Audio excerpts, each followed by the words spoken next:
저는 늘 두 개의 세상 사이에 서 있었습니다. 하나는 부모님이 지켜온 한국이라는 뿌리, 또 하나는 제가 자라난 낯선 땅의 현실이었죠.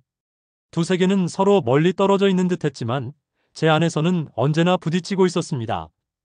어릴 땐 한국이란 이름이 낯설었습니다. 도시락에서 풍기는 김치 냄새 때문에 놀림을 받기도 했고, 서툰 발음 때문에 교실 구석에서 얼굴을 붉히던 기억도 있었습니다. 그때 저는 고개를 숙인 채 내가 누구인지에 대해 답을 내리지 못했죠. 하지만 세월이 흐르며 세상은 달라졌습니다. 어느 순간 한국이라는 이름은 더 이상 변방의 소리가 아니었습니다. 세계의 중심에서 기술과 문화와 스포츠와 사람을 통해 울려 퍼지고 있었죠. 저는 그 현장을 직접 지켜보았습니다. 그리고 깨달았습니다. 나는 두 세계를 살았지만 그 중심에는 언제나 대한민국이 있었구나. 이제 저는 제 이야기를 하려 합니다. 한 이민자의 시선에서 바라본 대한민국의 성장과 오늘의 위상, 그리고 그 속에서 제가 느낀 뜨거운 감정을 전하고 싶습니다. 그것은 단순한 추억이 아니라 지금도 계속 쓰이고 있는 우리 모두의 이야기입니다. 구독, 좋아요 부탁드립니다. 저는 처음부터 이 땅의 사람이 아니었습니다. 어린 시절 부모님을 따라 비행기에 올랐을 때 창밖으로 보이던 구름이 지금도 기억납니다. 모두들 새로운 삶을 꿈꾼다 했지만 제 눈엔 그저 두려움이 가득했죠. 발을 딛자마자 낯선 언어가 쏟아졌습니다. 표정 하나 읽어내기도 벅찼고 입을 열어도 제 말은 아무도 알아듣지 못했습니다. 학교에 들어가던 날 교실 문 앞에서 선생님은 미소를 지었지만 아이들의 눈빛은 달랐습니다. 저 애는 어디서 온 거야? 작은 속삭임이 제 귀에 파고들었죠. 점심시간이 되면 도시락을 혼자 먹을 때가 많았습니다. 친구들이 무리지어 웃고 떠들 때 저는 고개를 숙이고 젓가락만 만지작거렸습니다. 돌아오는 길에 어머니께 말했죠. 왜 우리는 여기로 온 거예요? 어머니는 잠시 침묵하다 대답했습니다. 내 앞길은 여기서 더 넓게 펼쳐질 거야. 저는 그 말을 이해하지 못했지만 믿고 싶었습니다. 집안은 넉넉하지 않았습니다. 부모님은 공장에서 하루 종일 일하셨습니다. 손바닥은 늘 거칠었고 아버지의 손등은 기름때로 덮여 있었습니다. 퇴근 후에도 아버지는 영어 사전을 펼쳐놓고 단어를 외우셨습니다. 언젠가는 우리가 여기서도 당당히 살 거다. 그 말을 들을 때마다 제 가슴이 뜨거워졌습니다. 하지만 현실은 녹록지 않았습니다. 어머니는 밤마다 피곤한 몸을 이끌고 부엌에 앉아 계산기를 두드리셨습니다. 전기세와 월세를 맞추는 일은 늘 고된 싸움이었죠.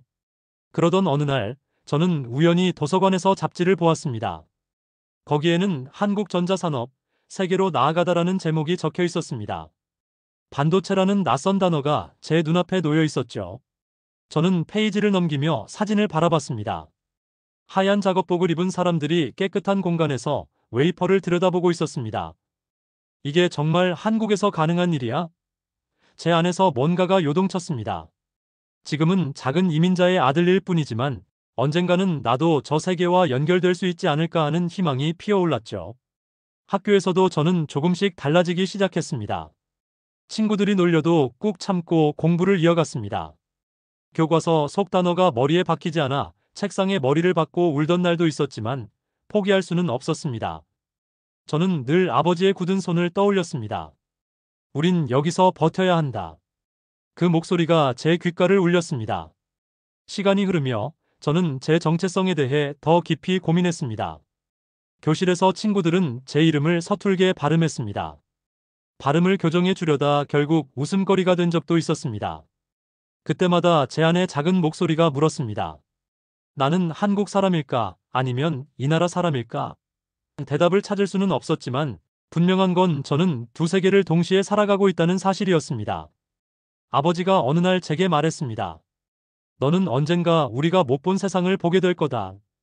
그러니 부끄러워하지 마라. 그 말은 제게 약속처럼 남았습니다. 저는 점점 책을 붙잡고 기계를 만지작거리는 시간을 늘려갔습니다. 철물점에서 얻은 고철을 분해하고 낡은 라디오를 뜯어보며 안에 들어있는 작은 부품들을 바라봤습니다. 그때마다 생각했죠. 이 조그마한 부품들이 세상을 바꾸는 거 아닐까? 저는 낯선 땅에서 자라났습니다. 하지만 그 낯설문 제게 또 다른 눈을 열어주었습니다. 언젠가 제가 두고 온 조국과 지금 서 있는 이 땅 사이를 잇는 다리가 될 수 있지 않을까? 작은 소망이 가슴 깊이 자리 잡기 시작했습니다. 저는 매일 학교 복도 끝에 서 있었습니다. 종이 울리면 아이들은 서로를 부르며 무리를 지어 교실을 빠져나갔지만 저는 늘 몇 걸음 늦게 발을 떼곤 했습니다. 말이 막히니 몸도 굼뜨게 되더군요.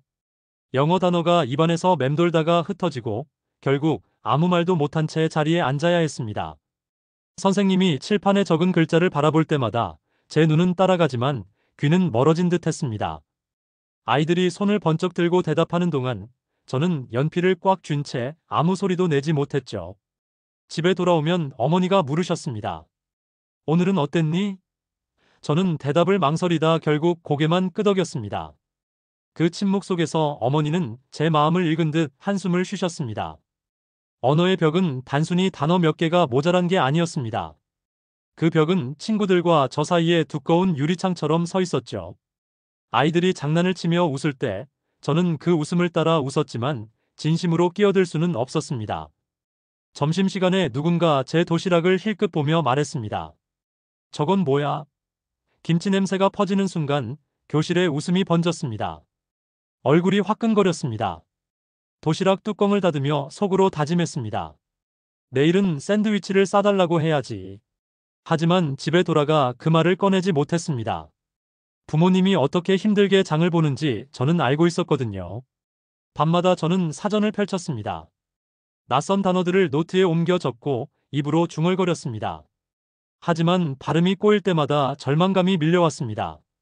책상에 엎드려 눈물을 훔치던 날 아버지가 방으로 들어오셨습니다. 무슨 일이냐? 저는 고개를 들 수 없었습니다. 아버지는 제 옆에 앉아 조용히 말했습니다. 언어는 시간과 땀으로 얻는 거다. 내가 포기하지 않으면 언젠가는 내가 이 땅을 이길 거다. 그 목소리가 제 어깨를 일으켜 세웠습니다. 그 후 저는 매일 학교 도서관에 남아 책을 읽었습니다. 사전으로 한 문장 한 문장을 풀어내느라 머리가 지끈거렸지만 조금씩 길이 보이기 시작했습니다. 선생님이 교실에서 제 이름을 부르며 질문을 던졌을 때 저는 떨리는 목소리로 한 문장을 겨우 말했습니다. 교실이 순간 조용해졌습니다. 아이들은 제 발음을 흉내내며 웃었지만 저는 오히려 기뻤습니다. 드디어 제 목소리가 교실 안에 울려 퍼졌으니까요. 이민자 가정의 삶은 언제나 시간과의 싸움이었습니다. 부모님은 공장에서 야근을 하셨고 저는 동생을 돌보며 숙제를 해야 했습니다. 가끔 친구들이 파티에 가자고 부를 때도 있었지만 저는 갈 수 없었습니다. 대신 집에 남아 낡은 라디오를 분해했습니다. 회로 기판 위에 빼곡히 박힌 작은 부품들을 보면서 제 마음은 이상하게 편안해졌습니다. 이 작은 점들이 모여 소리를 만들어내는구나. 그 깨달음이 언어보다 더 큰 위로가 됐습니다. 저는 서서히 학교에서 제자리를 찾아갔습니다. 완벽하지 않았지만 노력하는 모습이 보였는지 몇몇 친구들이 말을 걸어오기 시작했습니다. 네가 푼 문제 어떻게 한 거야? 저는 서툰 영어로 설명했고 그들이 고개를 끄덕일 때 묘한 뿌듯함이 밀려왔습니다. 작은 균열이 벽에 생긴 순간이었죠. 그 무렵 뉴스에서는 한국 경제가 성장한다는 소식이 종종 나왔습니다. 반도체, 조선, 자동차. 저는 화면을 뚫어져라 바라봤습니다. 그 이름들은 낯설지만 동시에 제 뿌리를 붙잡아주는 단어 같았습니다. 친구들이 너희 나라에서 진짜 이런 걸 만들 수 있어? 라고 묻던 순간 저는 가슴이 뜨거워졌습니다. 그래, 우리도 할 수 있어. 비록 말로는 하지 못했지만 제 안에서 그런 대답이 울렸습니다. 언어의 벽은 여전히 높았습니다. 하지만 저는 깨달았습니다. 벽은 단단해 보여도 조금씩 두드리면 틈이 생긴다는 걸요. 언젠가는 그 틈이 문이 되어 열릴 거라고 믿었습니다. 저는 언제나 밤을 기억합니다. 낮에는 학교와 집을 오가며 눈치만 보던 하루가 어둠이 내리면 전혀 다른 얼굴을 가졌습니다. 작은 아파트 방 안에서 책상 위 전등이 켜지는 순간 제 세계가 열렸습니다. 노트와 사전, 그리고 낡은 라디오 부품 몇 개. 그것이 제가 가진 전부였죠. 처음 라디오를 뜯어봤을 때 저는 안에 무엇이 들어있는지 알지 못했습니다. 까만 칩과 반짝이는 금속 조각들이 무슨 역할을 하는지 설명할 수도 없었죠. 하지만 분명한 건 그것들이 모여 사람들의 목소리와 음악을 세상으로 흘려보낸다는 사실이었습니다. 저는 그게 너무 신기했습니다. 이 작은 조각들이 세상을 연결하는구나. 제 안에 불이 켜진 듯한 순간이었죠. 부모님은 늘 피곤했습니다. 아버지는 하루 종일 공장에서 기계를 다루시다 밤늦게 돌아왔습니다. 손바닥은 갈라져 있었고 기름때가 아무리 씻어도 남아 있었습니다. 저는 그 손을 볼 때마다 다짐했습니다. 나중에 내가 꼭 더 나은 길을 만들어 드려야지. 어머니는 두 개의 일을 번갈아 하셨습니다. 낮에는 청소를, 밤에는 식당에서 서빙을 하셨습니다. 집에 들어오시면 무릎을 주물르며 괜찮다라고 하셨지만 저는 알았습니다. 그 괜찮다 속에 얼마나 많은 고통이 숨어 있는지요. 그런데도 부모님은 늘 희망을 이야기했습니다. 아버지는 언젠가는 내가 배운 것이 우리를 다른 세상으로 이끌 거다라고 하셨습니다. 그 말을 들을 때마다 가슴 깊숙이 무언가가 차오르는 걸 느꼈습니다. 학교에서 고개 숙이고 살던 제가 부모님의 눈빛 앞에서는 조금이나마 당당해질 수 있었습니다. 도시 한복판, 빛나는 네온사인 사이에 서 있으면 제 마음은 늘 복잡했습니다. 친구들은 최신 신발과 옷을 입고 다녔지만 저는 할인 매장에서 산 낡은 청바지를 입고 있었습니다. 그 격차가 때로는 숨을 막히게 했습니다. 하지만 동시에 불빛을 보며 다짐했습니다. 언젠가는 저 불빛 아래 당당히 설 수 있겠지. 당시 뉴스에서는 한국이 전쟁의 폐허에서 산업을 일으킨 이야기가 종종 흘러나왔습니다. 조선소에서 거대한 선박이 만들어지는 모습, 자동차가 해외로 수출되는 장면이 화면에 비쳤습니다. 저는 그 장면들을 다른 누구보다 집중해서 봤습니다. 저게 바로 내가 두고 온 나라구나. 마음속에 뜨거운 무언가가 타올랐습니다. 학교에서는 여전히 힘든 순간이 많았습니다. 발음을 틀리면 웃음이 터졌고 제 이름은 종종 장난의 대상이 되었습니다. 하지만 저는 점점 달라지고 있었습니다.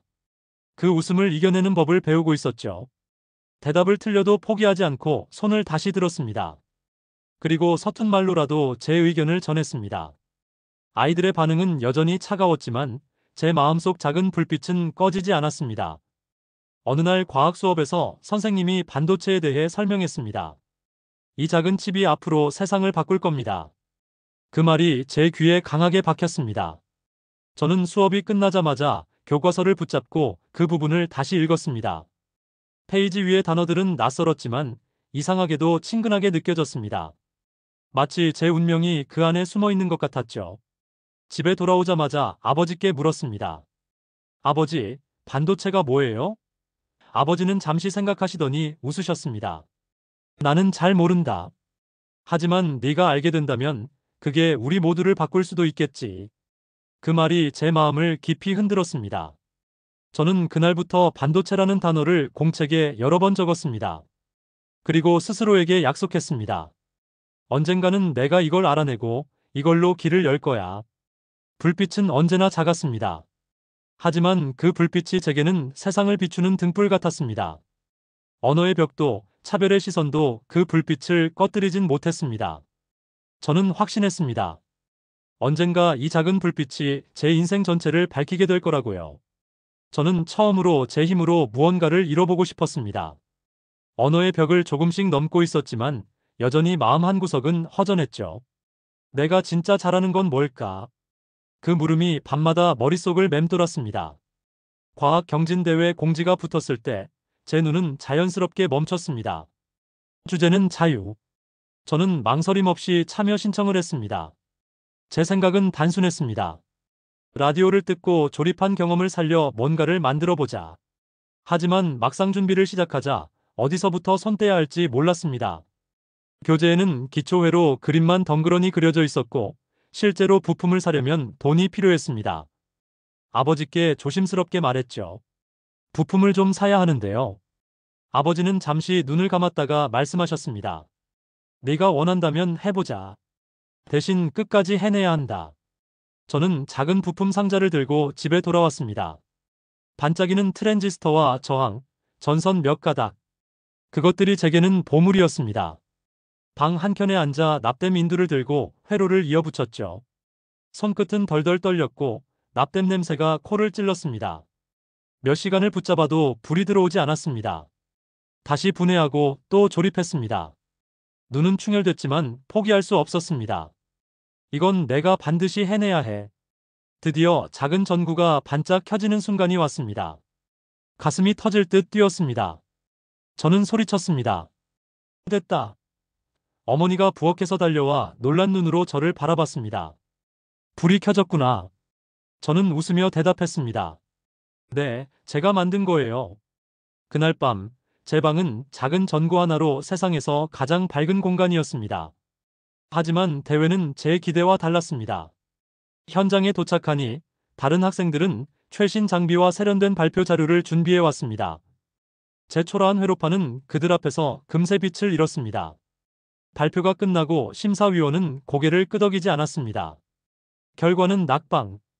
저는 상도, 이름도 얻지 못한 채 홀로 짐을 챙겨야 했습니다. 집에 돌아오는 길, 하늘은 잔뜩 흐려 있었습니다. 주머니 속 손가락이 떨렸습니다. 나는 역시 안 되는 걸까? 가슴속에서 작은 불빛이 꺼져가는 듯 했습니다. 그때 아버지가 제게 물었습니다. 결과가 어땠니? 저는 대답 대신 고개만 숙였습니다. 잠시 침묵이 흘렀습니다. 아버지가 제 어깨를 두드리며 말했습니다. 넘어진 걸 부끄러워할 필요 없다. 너는 시작했잖니. 그게 더 중요하다. 그 말은 제게 깊은 울림을 줬습니다. 생각해보니 맞는 말이었습니다. 저는 그동안 도전조차 하지 못했죠. 이번이 첫걸음이었습니다. 실패였지만 동시에 가능성을 확인한 순간이기도 했습니다. 작은 불빛은 완전히 꺼지지 않았습니다. 오히려 더 단단해지고 있었죠. 며칠 뒤 학교에서 한 친구가 다가와 말했습니다. 너 발표하는 거 봤어. 멋졌어. 저는 놀라서 그를 바라봤습니다.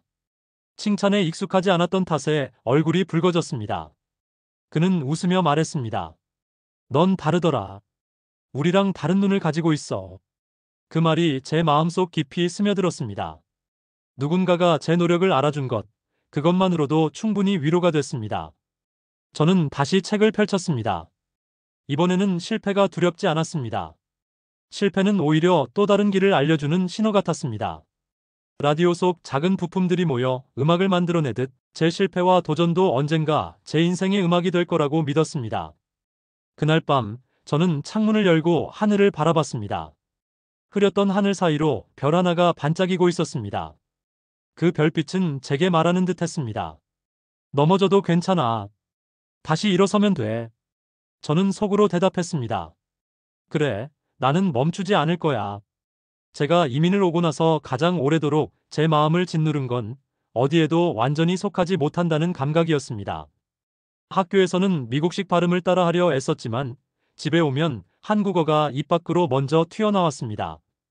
친구들과 어울리려 할수록 한국어가 어색하게 느껴졌고 가족과 이야기하려 할수록 영어가 끼어드는 제 모습이 낯설었죠. 마치 두 개의 서로 다른 강이 제 안에서 부딪히며 소용돌이치는 듯 했습니다. 언어만의 문제가 아니었습니다. 점심시간에 친구들은 샌드위치와 피자를 먹었지만 제 도시락에는 김치와 밥이 담겨 있었습니다. 처음엔 아무렇지 않게 뚜껑을 열었는데 옆자리에서 킁킁대는 소리가 들렸습니다. 이 냄새 뭐야? 누군가 농담처럼 말했을 때 저는 젓가락을 내려놓고 숨이 막히는 것 같았습니다. 그 순간부터 도시락을 싸지 말아달라고 어머니께 부탁했습니다. 어머니는 이유를 물으셨지만 저는 끝내 대답하지 못했습니다. 그냥 다른 게 먹고 싶어요. 그렇게만 말했죠. 그 말이 제 가슴을 찔렀습니다. 어머니는 제게 정성을 다해 도시락을 싸주셨는데 저는 그걸 부끄러워했습니다. 시간이 지나면서 저는 두 가지 얼굴을 가지게 됐습니다. 학교에서의 저는 웃으며 영어를 쓰는 학생이었고 집에서는 여전히 한국어를 쓰는 아들이었습니다. 하지만 그 사이 어딘가에서 진짜 저는 점점 희미해지고 있었습니다.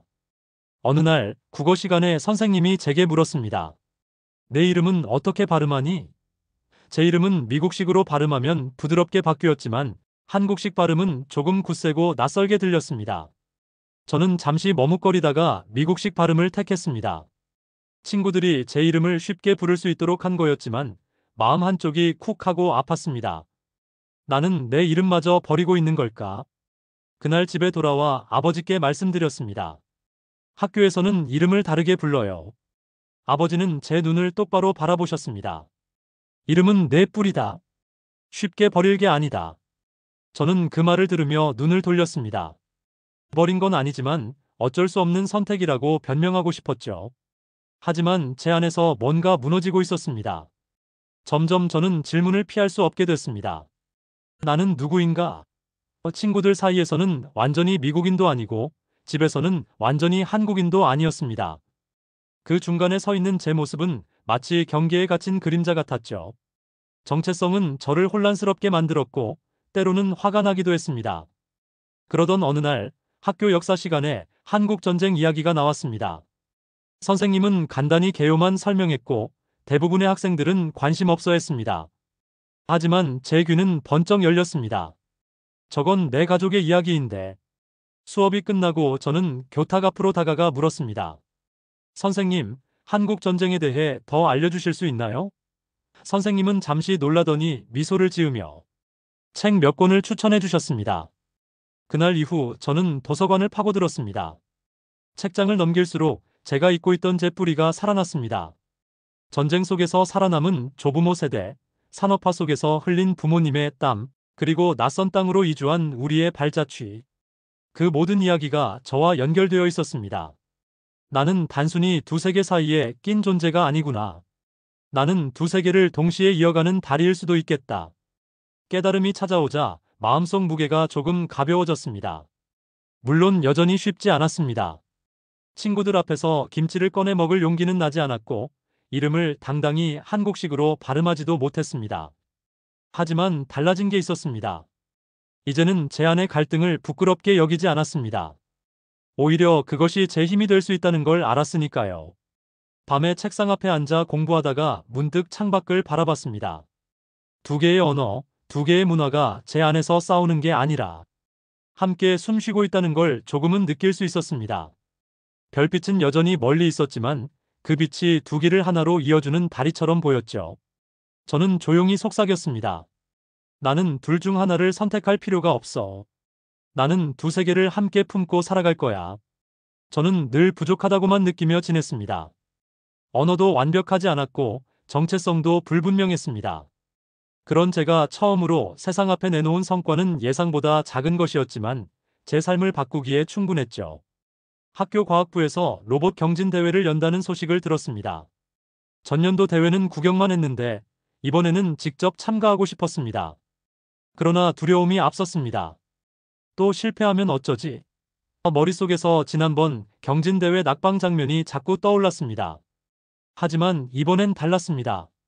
저는 이미 실패를 겪어봤고 그게 끝이 아니라는 걸 알게 되었거든요. 준비 과정은 고됐습니다. 예산은 턱없이 부족했고 전문적인 도구도 없었습니다. 하지만 인터넷에서 자료를 모으고 방과 후에 교실에 남아 선생님께 질문을 쏟아냈습니다. 부품은 중고 전자상가에서 구해 조립했습니다. 손은 납땜 자국으로 얼룩졌고 실패한 회로가 방 한쪽에 쌓였습니다. 하지만 포기하지 않았습니다. 오히려 그 과정이 저를 더 강하게 만들었습니다. 저는 로봇의 단순한 아이디어를 담았습니다.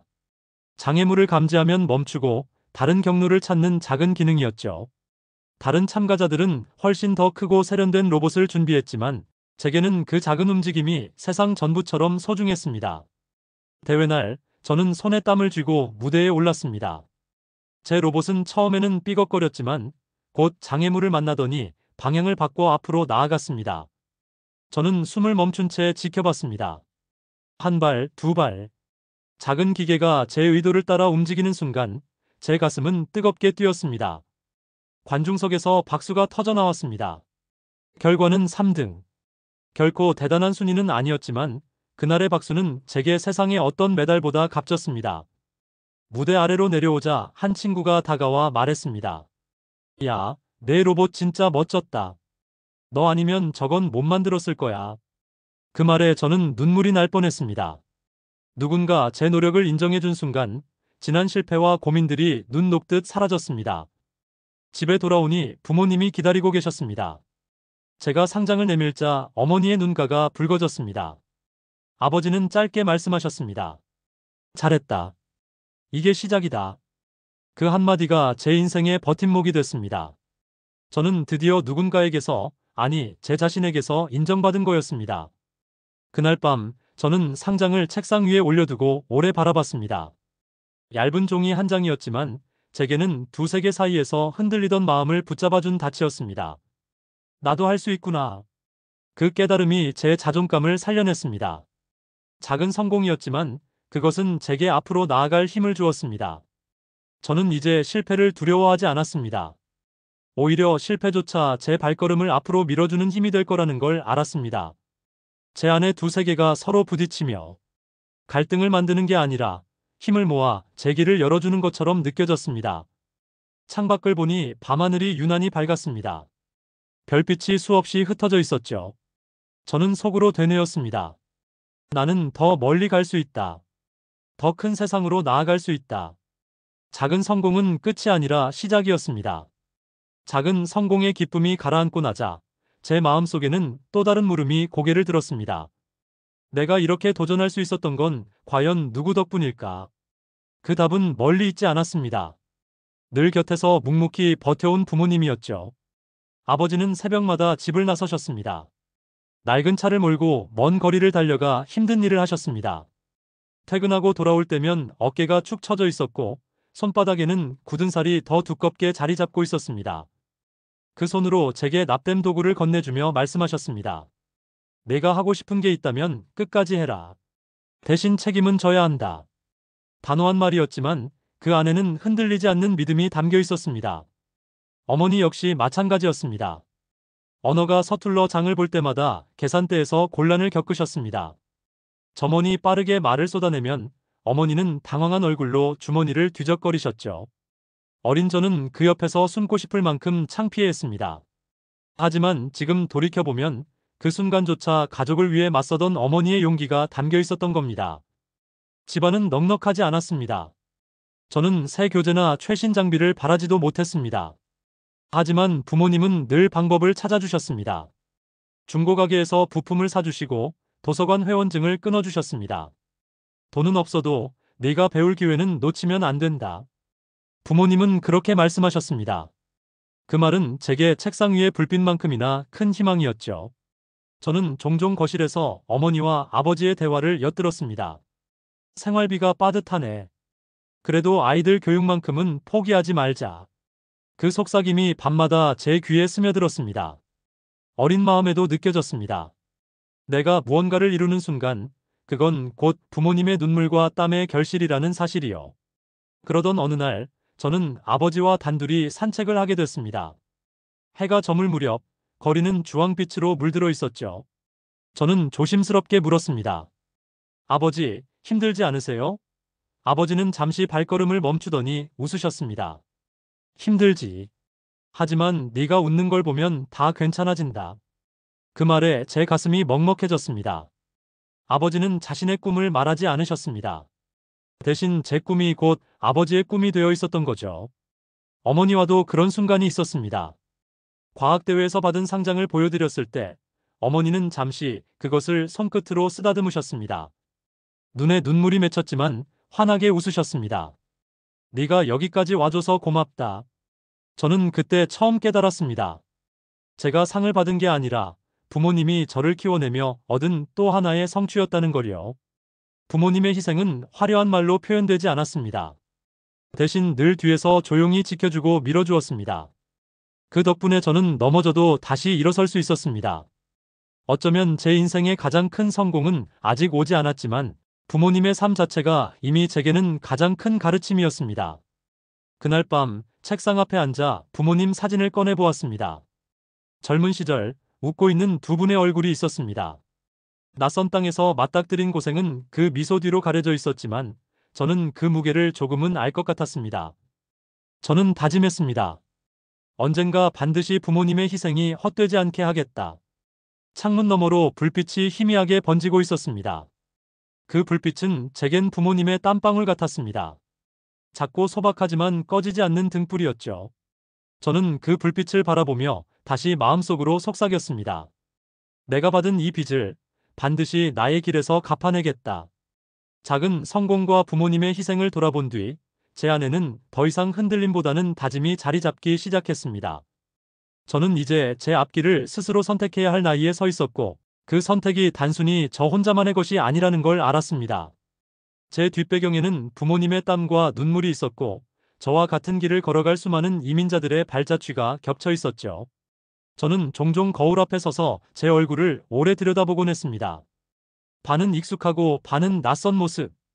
한국인의 얼굴이지만 영어로 사고하고 행동하는 습관이 배어 있었습니다. 예전 같았으면 혼란스러웠을 겁니다. 하지만 이제는 그 모습이 자랑스럽게 느껴졌습니다. 두세 개를 오가며 배운 언어, 가치, 그리고 끈기가 제 무기였으니까요. 미래에 대해 생각할수록 두려움도 밀려왔습니다. 제가 하고 싶은 건 분명 과학과 기술이었지만 그 길은 결코 쉽지 않았습니다. 이미 뛰어난 친구들이 많았고 자원이 부족하다는 현실도 분명 존재했습니다. 하지만 저는 알고 있었습니다. 실패를 겪어도 다시 일어설 수 있다는 것을, 부모님의 뒷받침이 저를 여기까지 데려왔다는 것을요. 그 사실만으로도 두려움은 조금씩 작아졌습니다. 어느 날 학교에서 진로 상담을 하던 선생님이 제게 물었습니다. 너는 앞으로 무엇이 되고 싶니? 저는 잠시 숨을 고르며 대답했습니다. 사람들에게 도움이 되는 기술을 만들고 싶습니다. 제가 배운 걸 세상과 나누고 싶습니다. 그 말은 단순한 대답이 아니라 제 진심이었습니다. 선생님은 고개를 끄덕이며 말씀하셨습니다. 좋다. 내가 가진 배경과 경험이 분명 큰 힘이 될 거다. 집에 돌아와 부모님께도 제 꿈을 전했습니다. 아버지는 잠시 말없이 저를 바라보다가 짧게 웃으셨습니다. 네가 선택한 길이라면 지지한다. 끝까지 해라. 어머니는 제 손을 꼭 잡고 말씀하셨습니다. 네가 행복하다면 그걸로 충분하다. 그 따뜻한 말에 저는 눈시울이 붉어졌습니다. 그날 밤 저는 방 안에서 혼자 다짐했습니다. 나는 두세 개를 잇는 다리로 살아가겠다. 한국인의 뿌리와 미국에서 배운 날개, 둘 다 품고 더 멀리 날아가겠다. 그 다짐은 제게 단순한 희망이 아니라 반드시 지켜야 할 약속처럼 느껴졌습니다. 저는 종종 하늘을 올려다봤습니다. 별빛은 여전히 멀리 있었지만 이제는 그 거리가 두렵지 않았습니다. 별은 멀리 있기에 빛나는 것이고 사람도 목표가 멀수록 그 여정에서 더 단단해진다는 걸 알게 되었죠. 제게 미래는 그런 별 같았습니다. 닿기 어려워 보였지만 그 길을 향해 걸어가는 것 자체가 이미 의미 있는 일이라는 걸 깨달았습니다. 이민자로서 시작한 제 여정은 쉽지 않았습니다. 낯선 땅에서 넘어지고 스스로의 정체성을 부끄러워한 순간도 많았습니다.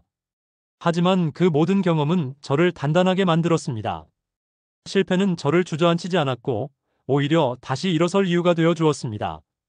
부모님의 희생은 제 어깨를 짓누르기보다는 제 등을 떠밀어 주었습니다. 그리고 작은 성공은 제 마음속에 자신감이라는 씨앗을 심어 주었죠. 앞으로 저는 더 큰 실패도 더 큰 시련도 맞이하겠지만 이제는 두렵지 않습니다. 저는 제 안에 두세 개를 모두 껴안고 앞으로 나아갈 겁니다. 제가 걸어온 길이 언젠가 누군가에게 용기가 되기를 바랍니다. 저처럼 경계에 서서 흔들리는 아이들에게 너는 혼자가 아니다라는 메시지를 전할 수 있기를 바라죠. 창문을 열자 차가운 바람이 얼굴을 스쳤습니다. 그러나 그 바람은 더 이상 낯설지 않았습니다.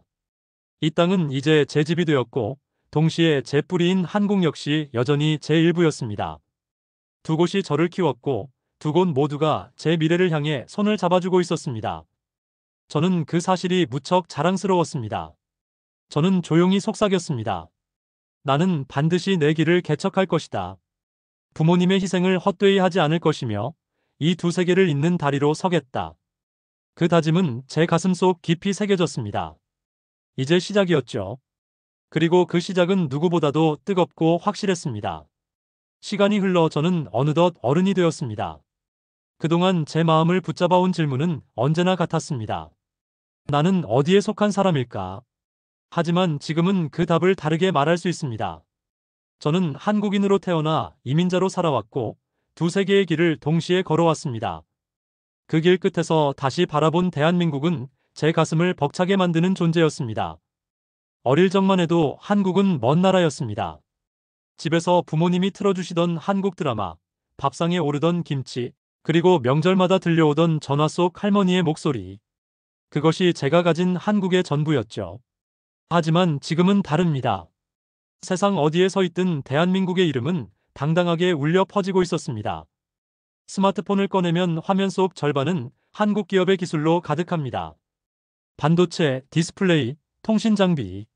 예전엔 선진국만이 주도하던 산업이었는데 이제는 한국이 없으면 굴러가지 않는 시대가 되었죠. 세계 곳곳에서 메이드 인 코리아라는 글자를 보면 저도 모르게 가슴이 뛰었습니다. 저건 내 뿌리에서 나온 거야. 문화도 마찬가지였습니다. 거리 카페에서 흘러나오는 음악이 한국 가수의 노래일 때가 많았습니다. 예전 같으면 아무도 몰라주던 한국어 가사가 이제는 사람들이 따라 부르는 세계 공용어처럼 들렸습니다. 영화관에서 한국 영화가 상을 받았다는 소식을 접할 때마다 저는 주먹을 꼭 쥐었습니다. 우리가 해냈구나. 그렇게 속으로 외쳤죠. 더 놀라운 건 스포츠였습니다. 국제대회에서 태극기가 높이 올라가고 애국가가 울려 퍼질 때 저는 모니터 앞에서 눈물이 터져 나오곤 했습니다. 선수들의 땀과 투혼 속에서 제 어린 시절 부모님의 희생이 겹쳐 보였습니다. 한국이라는 이름이 세계 무대 위에서 당당히 빛나는 순간 저는 그 빛 속에서 제 정체성의 무게가 사라지는 걸 느꼈습니다. 저는 종종 친구들에게 말했습니다. 대한민국은 단순한 작은 나라가 아니야. 세계의 흐름을 바꾸는 나라야. 친구들이 고개를 끄덕이며 대답했죠. 맞아. 한국은 대단해. 그때마다 제 가슴은 뜨겁게 차올랐습니다. 예전엔 도시락 냄새 때문에 고개를 숙였지만 이제는 그 냄새마저 자랑스러운 상징처럼 느껴졌습니다. 특히 한국의 저력은 위기 때마다 드러났습니다. 세계가 혼란스러울 때도 한국은 무너질 줄 몰랐습니다. 경제 위기 속에서도 단합했고 팬데믹 같은 어려움 속에서도 세계가 주목할 만한 대응을 보여주었습니다. 작은 나라라고 무시했던 시선이 이제는 존경으로 바뀌었죠. 저는 그 과정을 지켜보며 이렇게 생각했습니다. 이건 단순히 기적이 아니다. 우리 민족이 가진 근성과 땀의 결과다. 어느 날 해외 학회에 참가했을 때였습니다. 제 소개를 하며 한국계라고 말하자 옆자리의 연구자가 환하게 웃으며 말했습니다. 한국 사람입니까? 한국은 정말 대단한 나라예요. 우리 연구실 장비도 한국에서 왔습니다. 그 말을 듣는 순간 제 등골이 짜릿하게 전율했습니다. 제가 굳이 설명하지 않아도 대한민국이라는 이름이 이미 제 정체성을 당당히 증명해주고 있었던 겁니다. 밤에 집으로 돌아오는 길 하늘을 올려다보며 저는 조용히 되뇌었습니다. 나는 두 세계를 살아왔지만 내 뿌리는 분명 대한민국이다. 그리고 그 뿌리가 지금 세계를 흔들고 있다. 그 사실만으로도 가슴이 벅찼습니다. 대한민국은 더 이상 변방의 작은 나라가 아니었습니다. 기술로, 문화로, 사람으로 세계의 중심에 서 있었습니다. 저는 그 사실이 무척 자랑스러웠습니다. 이제는 누구 앞에서도 고개를 숙이지 않았습니다. 제 안의 두 세계는 충돌하지 않았습니다. 오히려 대한민국이라는 이름이 두 세계를 하나로 이어주는 다리처럼 서 있었습니다. 저는 다시 다짐했습니다. 나도 그 다리의 일부가 되겠다.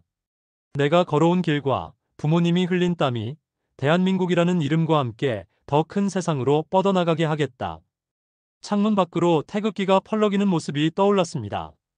그 깃발은 작은 천 조각이 아니라 수많은 세대의 눈물과 희망이 깃든 상징이었습니다.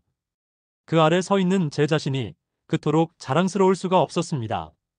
구독, 좋아요 부탁드립니다.